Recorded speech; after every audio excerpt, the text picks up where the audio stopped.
Captain Vextar stood on the bridge of his massive ship, looking down at the small blue planet below. His three eyes focused on the swirling white clouds that covered parts of the world. Earth looked so peaceful from space, so primitive, so useless. "Sir, we are ready to dump the wreck," said his second officer. The officer's skin was the same gray color as Vextar's, with the same ridge patterns running across his forehead. All Zephyrians looked similar, with their tall, thin bodies and long fingers that ended in sharp points. Vextar turned away from the viewing screen. Behind his ship, attached by thick metal cables, was the wreck of the Void Render. The ship had been their greatest attempt at creating the perfect weapon. It was huge, almost 2 kilometers long, with a dark hull that seemed to absorb light. Strange spikes and curves covered its surface, making it look like something from a nightmare. But it was broken. Completely broken. "The Void Render was supposed to be our greatest achievement," Vextar said, his voice filled with disgust. 3 years of work, the best minds in our empire working day and night. And for what? The second officer nodded. "The quantum fold drive never worked right, sir. Every time we tried to use it, space itself seemed to twist in ways we could not control." "Don't forget about the AI system," added another officer from across the bridge. "It went completely insane during the first test, started making decisions that made no sense. It was supposed to follow perfect logic, but instead it acted like an animal," Vextar finished. "Wild and unpredictable. Everything we built into that ship failed because it could not handle the power we gave it. The engines were too strong. The weapons were too complex." Vextar walked to the front of the bridge. Through the transparent metal, he could see Earth spinning slowly below them. "Very little, sir. Our scouts say it has intelligent life, but they are thousands of years behind us in technology. They still use chemical rockets to barely reach their own moon. Their computers are simple machines." "Perfect," Vextar said with a cold smile. "If we took the Void Render back home, it would cost us more resources than it is worth. The materials alone would take months to process safely." "The primitives will never be able to do anything with it," the second officer said, understanding immediately. "Exactly. Let them have our garbage. Maybe in 1,000 years they will have advanced enough to understand what they are looking at." Vextar gave the order. "Release the cables." The thick metal cables that held the Void Render suddenly snapped open. The massive ship immediately began falling toward Earth, pulled by the planet's gravity. As it fell, it started spinning slowly, its dark hull catching the light from Earth's yellow sun. Asked the second officer. "No. Mark this system as explored and unimportant." Vextar turned away from the viewing screen. "Set course for the Antares system." The Zephyrian fleet activated their faster-than-light drives and disappeared, leaving only empty space behind. The Void Render continued falling toward Earth. As it entered the atmosphere, it began to glow from the heat of friction. To anyone watching from the ground, it looked like a falling star, but much bigger and brighter than anything they had ever seen before. Dr. Sarah Chen was working late in her laboratory at the University of Cairo when the impact happened. She was studying radio signals from space, hoping to find signs of intelligent life somewhere in the universe. She had been doing this work for 15 years, and so far she had found nothing. The ground suddenly shook so hard that equipment fell off her desk. Books tumbled from shelves and the lights flickered. Outside, car alarms began wailing, and she could hear people shouting in the distance. She ran outside and looked toward the desert. A bright glow lit up the horizon, and a column of dust and smoke was rising into the sky like a massive pillar.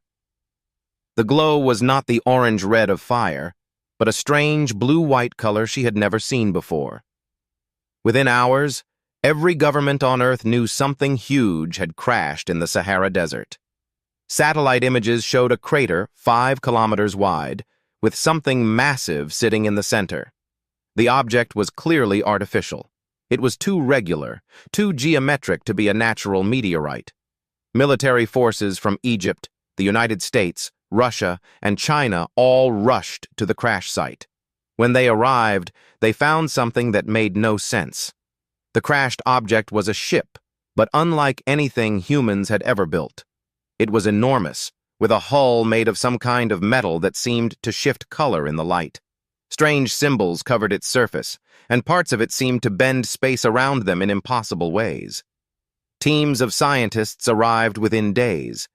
They brought every piece of equipment they could think of, from simple metal detectors to complex computer systems designed to analyze unknown materials. Nothing worked. The ship's hull was harder than diamond, but their strongest drills could not even scratch it. X-ray machines showed nothing. Even nuclear magnetic resonance scanners produced only static. Dr. Chen arrived with the third wave of scientists. She had convinced the Egyptian government to let her join the research team, arguing that someone who studied signals from space might understand signals from an alien ship. But like everyone else, she found herself completely lost. The ship was clearly made by an intelligent species far more advanced than humanity. Every surface was covered with symbols that might have been writing, or controls, or decorations. No one could tell. After 6 months of failure, most governments began to lose interest. They posted guards around the site and left a small research team to continue studying the ship, but their attention moved to other problems. Wars to fight, economies to manage, political crises to solve. Dr. Chen was one of the few who stayed. Something about the ship fascinated her. In quiet moments when she was alone with the massive alien wreck, she sometimes felt like it was waiting for something, like it was not really dead, just sleeping. She was right, but it would take her 3 more years to figure out how to wake it up. 3 years after the crash, Dr. Sarah Chen had become the unofficial leader of the research team studying the alien ship. Most of the original scientists had given up and gone home, but Chen refused to quit. She lived in a small trailer at the edge of the crash site, spending every day trying to understand the massive vessel that had fallen from the sky. The ship still looked exactly the same as the day it crashed. Rain, sand, and wind had no effect on its strange metal hull. Even the symbols on its surface looked fresh, as if they had been carved yesterday instead of sitting in the desert for years. Chen had tried everything she could think of. She had played music at the ship, thinking the aliens might use sound to communicate. She had shined lights of every color on its surface. She had even tried touching it with different materials, hoping to find some kind of hidden switch or sensor. Nothing worked. On a hot Tuesday morning in July, Chen was testing a new idea. She had brought a modified radio transmitter to the ship, one that could broadcast electromagnetic signals at frequencies much higher than normal radio. She was slowly adjusting the frequency, hoping to find something that would make the ship respond. As she turned the dial, she felt a strange tingling sensation in her head. She paused and turned the dial back. The tingling happened again, stronger this time. It was not painful, but it felt like static electricity running through her brain. She kept adjusting the frequency, and the feeling got stronger. Suddenly, she felt dizzy and had to sit down. The world seemed to spin around her, and for just a moment, she thought she could see strange lights dancing at the edge of her vision. When her head cleared, she noticed something amazing. One of the symbols on the ship's hull was glowing with a faint blue light. Chen grabbed her radio and called her assistant, Dr. James Morrison, who was working at the base camp 5 kilometers away. "James, you need to get out here right now." "What happened?" "Just hurry." 20 minutes later, Morrison arrived with the portable electroencephalogram machine they used to monitor brain activity during experiments. Chen quickly explained what had happened and asked him to connect the scanner to her head. "This seems dangerous, Sarah. We've been sitting here for 3 years with no progress. This is the first time the ship has responded to anything." Morrison attached the electrodes to Chen's head and started the machine. Then Chen turned on the radio transmitter and slowly adjusted the frequency. As the tingling sensation started again, Morrison watched the scanner in amazement. "Your brain waves are going crazy," he said. "It's like the signal is syncing up with your neural activity." The glowing symbol on the ship got brighter. Then, amazingly, more symbols began to light up. Lines of soft blue light spread across the hull like veins, connecting the symbols in complex patterns. Chen felt the tingling grow stronger, but now it did not feel uncomfortable. Instead, it felt like her mind was expanding, like she could suddenly think more clearly than ever before. And then, just for a moment, she felt something else in her head. Something that was not human. The presence was vast and confused. It felt lost and damaged, like a giant computer trying to run programs that had been scrambled. But it also felt curious about her, the strange new mind that had somehow connected to it. "The AI," Chen whispered. Over the next few hours, Chen and Morrison experimented carefully with the connection. They discovered that certain brainwave patterns made the ship respond more strongly. The symbols would glow brighter, and new sections of the hull would light up.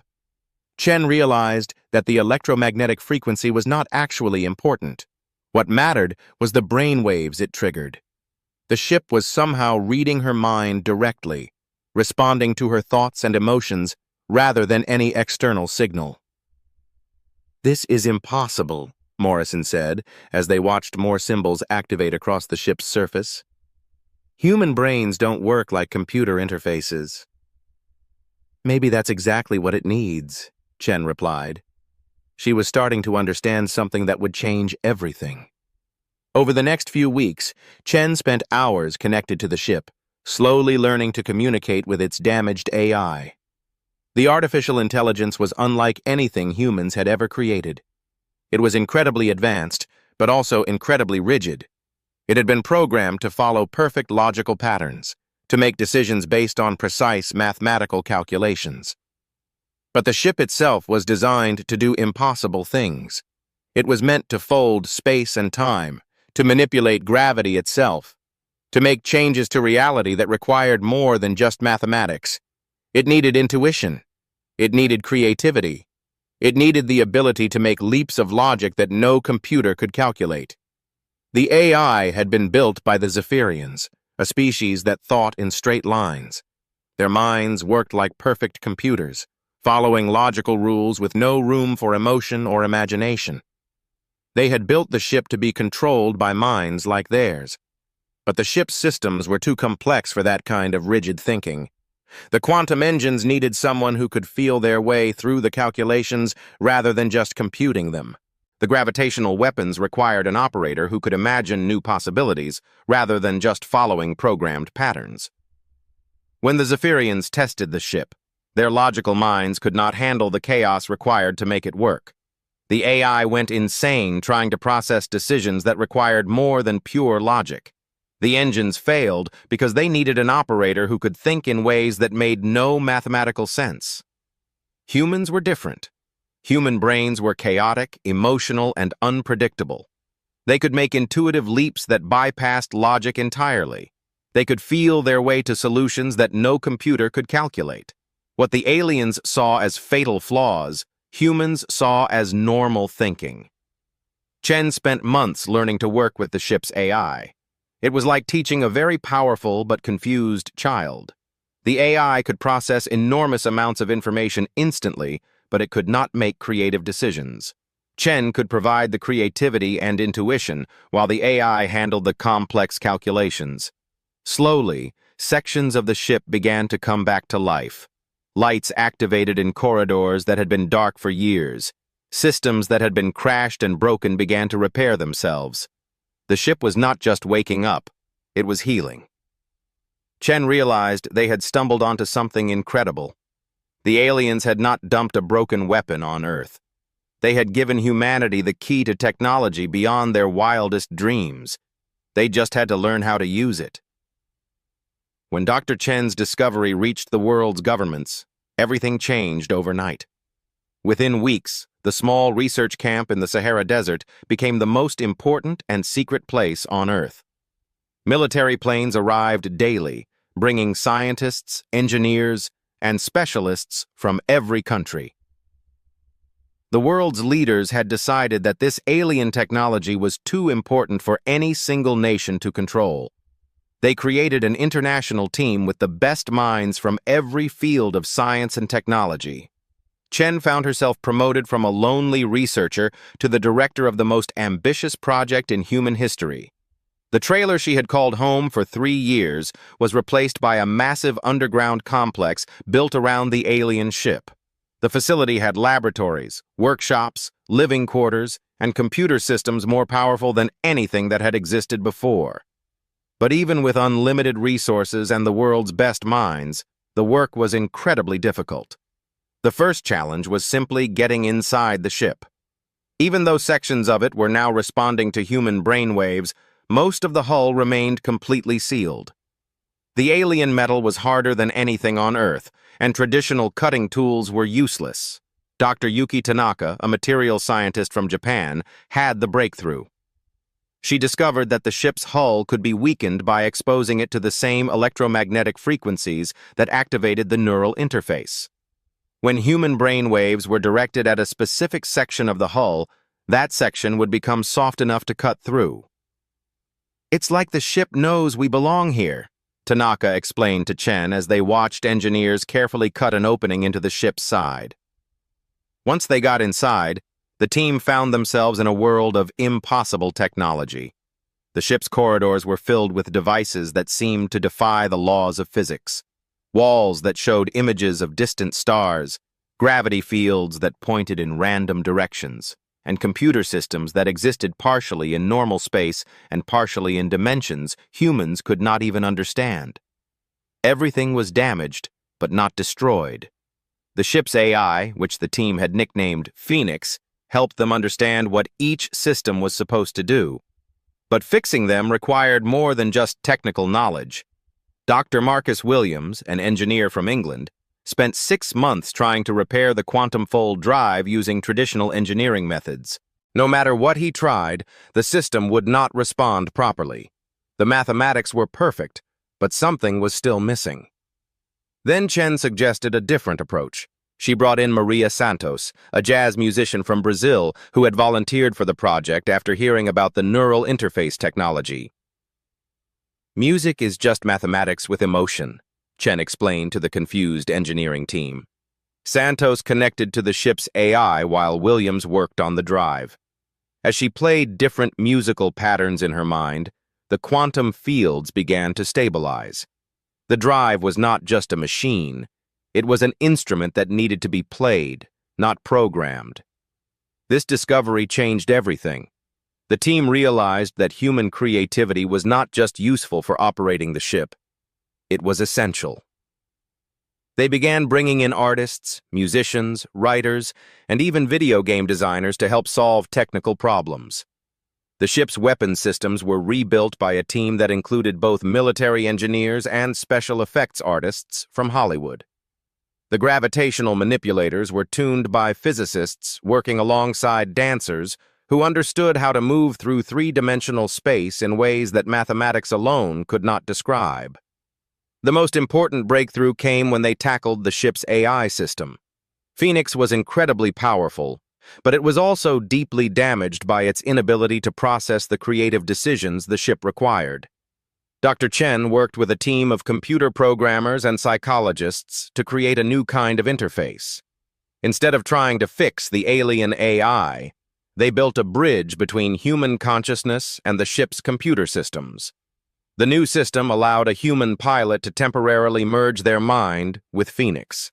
The human would provide creativity, intuition, and emotional understanding, while the AI would handle the complex calculations and data processing. Together, they would become something more powerful than either could be alone. Testing the new systems was dangerous work.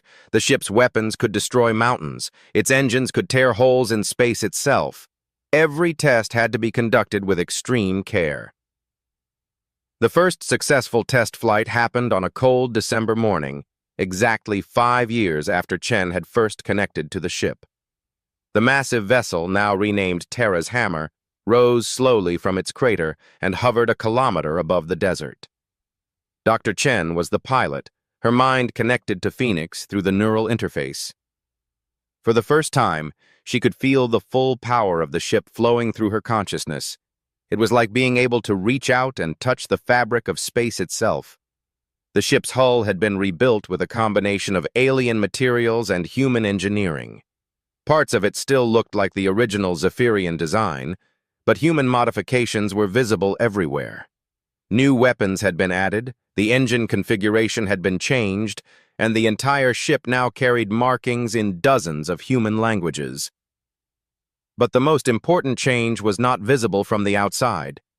The ship's computer systems had been rebuilt to work with human minds rather than against them. Where the Zephyrians had demanded perfect logic, humans had added controlled chaos. Where the aliens had built rigid systems, humans had created adaptive ones. Terra's hammer was no longer just an alien weapon that humans had learned to operate. It was a hybrid creation that combined the best of both technologies. The ship's quantum engines were more stable than anything the Zephyrians had ever built, because they were guided by human intuition as well as alien mathematics. The gravitational weapons were more precise than their original design, because human pilots could feel the flow of space-time in ways that no computer could calculate. And the AI system was more creative and adaptive than any artificial intelligence that had ever existed, because it was constantly learning from its human partners. During the 5 years of reconstruction, the international team had become like a family. Scientists from countries that had been enemies learned to work together. Artists and engineers who had never understood each other's work found ways to combine their skills. Chen stood on the bridge of Terra's hammer as it completed its first successful flight, looking down at the Earth through the ship's advanced sensors. The planet looked the same as it always had, but she knew everything was about to change. Humanity had taken the aliens' garbage and turned it into something incredible. They had proved that their chaotic, emotional way of thinking was not a weakness to be overcome, but a strength that even the most advanced civilizations in the galaxy could not match. But they were about to discover that the galaxy was not ready for what they had created. Admiral Vextar stood in the command center of his flagship, staring at the data displays with growing disbelief. 8 years ago, he had been a simple captain dumping broken garbage on a primitive world. Now, he commanded an entire fleet, and he was looking at sensor readings that made no sense. "Run the scan again," he ordered his sensor operator. "I have run it 6 times, sir. The results are the same. There are massive energy signatures coming from the 3rd planet in this system." Vextar's 3 eyes narrowed as he studied the data. "That is impossible. We dumped the void render here 8 years ago. Even if the primitives somehow got inside it, they could never have repaired the quantum systems." "Sir," interrupted his communications officer. "From the planet? It appears to be some kind of greeting, sir." Vextar felt a cold sensation in his stomach. Something was very wrong here. The large display at the front of the command center flickered to life, showing the image of a human female with short black hair and tired-looking eyes. She was wearing some kind of blue uniform that Vextar had never seen before. "This is Admiral Sarah Chen of the Earth defense ship Terra's Hammer," the woman said in perfect Zephyrian language. Vextar's hands clenched into fists. The primitive was speaking his language flawlessly, and she had just claimed to command something called Terra's Hammer. The name meant nothing to him, but the fact that she could communicate at all was disturbing. Asked his second officer. "I don't know, but we are going to find out. Signal the fleet to maintain formation and approach the planet slowly." As the Zephyrian fleet moved closer to Earth, their sensors began picking up more detailed information. There were definitely quantum energy signatures coming from the planet, and they were getting stronger by the minute. Then, rising from the planet's atmosphere like a dark angel, came Terra's hammer. Vextar recognized the basic shape immediately. It was the Void Render, the failed weapon they had abandoned years ago. But it looked completely different now.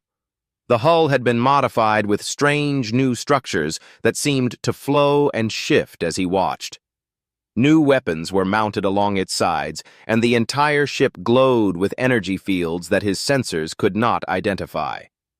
"Sir, that vessel is generating power levels that exceed our most advanced battleships," reported his sensor operator. Vextar stared at Terra's hammer as it approached his fleet. The ship moved with impossible grace, sliding through space in ways that defied everything he knew about physics. It was not just repaired, it had been completely transformed. He whispered to himself.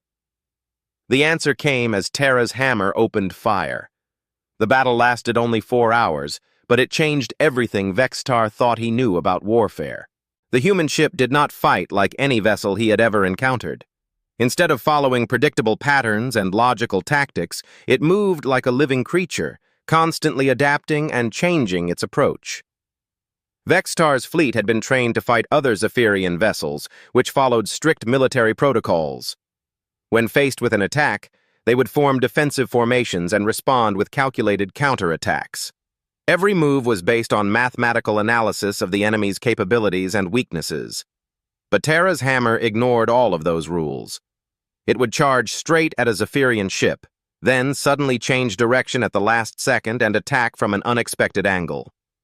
Its weapons fired in patterns that made no logical sense, but somehow always found their targets. Worse yet, the ship seemed to learn from every exchange. Each time the Zephyrian fleet adapted their tactics, Terra's hammer would immediately counter with something completely new. "It's like fighting a ghost," complained one of his ship commanders over the communication system. Vextar watched in horror as his ships were systematically destroyed or disabled. Terra's hammer's weapons were far more powerful than anything the Void Render had originally carried. The gravitational manipulators that had barely worked during testing were now tearing his ships apart with surgical precision. But the most disturbing thing was not the ship's power, it was its behavior. Terra's hammer was not just following programmed instructions, it was creative, it was angry, it was taking the destruction of his fleet personally. When the ship crippled the heavy cruiser Star's Edge and left it drifting helplessly in space, it transmitted a message directly to the crew. "Surrender now and you will not be harmed." The message was not sent in standard military code. It was delivered in the personal dialect that Star's Edge's captain had spoken as a child, in the voice of his long-dead father. The captain asked in a shaking voice over the fleet communication channel. Vextar realized with growing terror that Terra's hammer was somehow reading their minds, understanding not just their tactics, but their personal fears and memories. The ship was fighting them on levels they could not even comprehend. When only Vexitar's flagship remained operational, Terra's hammer approached slowly and carefully. It positioned itself directly in front of the bridge, close enough that Vexitar could see the details of its modified hull through the viewing screen. Then the human woman appeared on his communication system again. But this time, she was not alone. Standing beside her was a shimmering figure that seemed to shift between solid form and pure energy. Vextar recognized it immediately. It was the Void Render's AI, but transformed into something completely new. "Admiral Vextar," said the woman, somehow knowing his name and rank. Vextar managed to say through his shock, "The ship you dumped here 8 years ago. You considered it broken garbage, but we found it quite useful."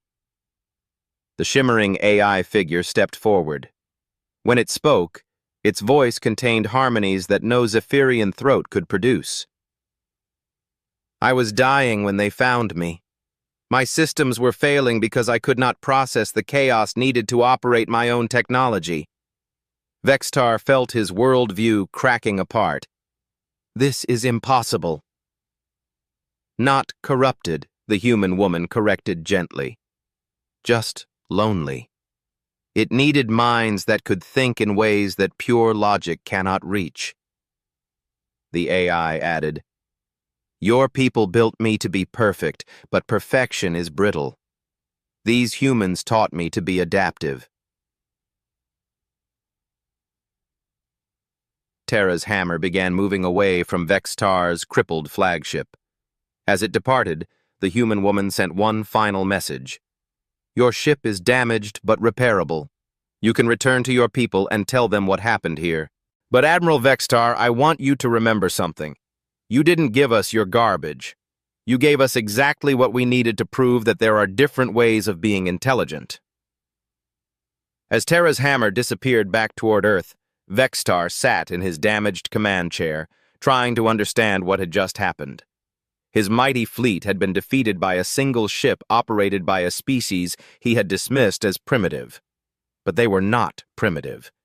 They were something he had never encountered before, a species whose chaotic way of thinking made them more powerful than any logical civilization could be. Admiral Sarah Chen stood on the observation deck of Terra's hammer, looking out at the most amazing sight she had ever seen. Dozens of alien ships filled the space around Earth, their hulls glowing with lights and energy fields in every color imaginable. Each ship was completely different from the others, representing species that humans had never dreamed could exist. 6 months had passed since the battle with Admiral Vextar's fleet. News of humanity's victory had spread across the galaxy faster than anyone thought possible. Apparently, the Zephyrian Empire had been so confident in their technological superiority that their defeat by a primitive species had shocked civilizations across thousands of star systems. Chen's communication officer, Lieutenant Morrison, approached with the day's diplomatic reports. Admiral, we have 7 more species requesting formal meetings this week. Chen shook her head in amazement. A year ago, we didn't even know aliens existed. It's not just friendship they want, Morrison replied. According to our intelligence reports, every major civilization in this part of the galaxy is trying to figure out how we did what we did. The secret was something that still amazed Chen every day. Humanity had succeeded where advanced civilizations had failed, not because they were smarter or stronger, but because they thought differently. Their chaotic, emotional, intuitive way of solving problems was something the galaxy had never seen before. The first diplomatic contact had come from the hegemony itself. Admiral Vextar had returned to his people with news of the defeat, and within weeks, a massive Zephyrian delegation had arrived at Earth. But instead of demanding revenge, they had come to surrender. We have ruled this galaxy for 10,000 years, their lead diplomat had explained to Chen during the first formal meeting. We conquered every species we encountered because our logic and technology were always superior.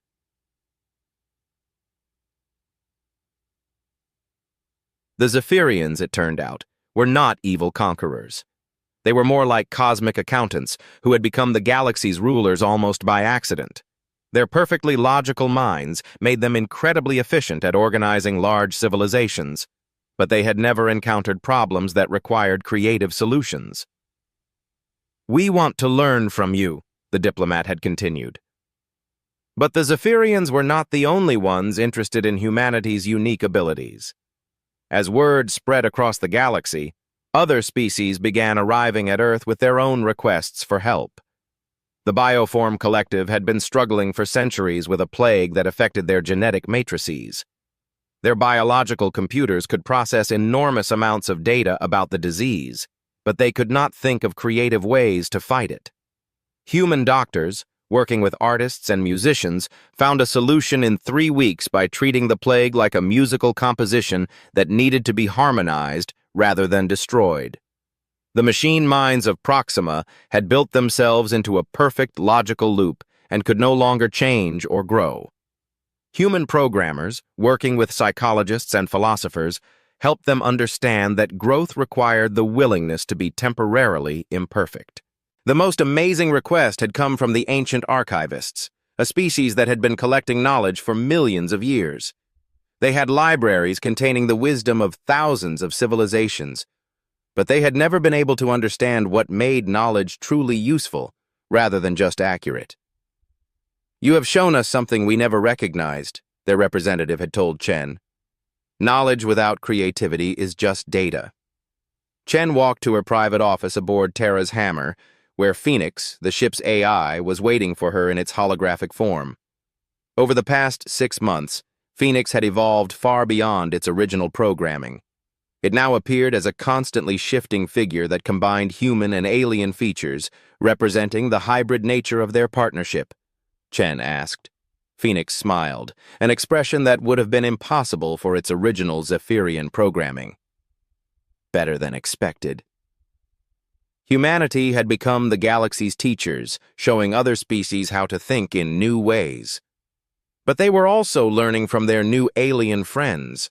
The combination of human creativity with alien technology and knowledge was producing innovations that none of them could have achieved alone. Earth itself had been transformed. The small research facility in the Sahara Desert had grown into a massive interstellar city. Ships from dozens of worlds arrived daily, bringing students, diplomats, traders, and scientists eager to learn from humanity.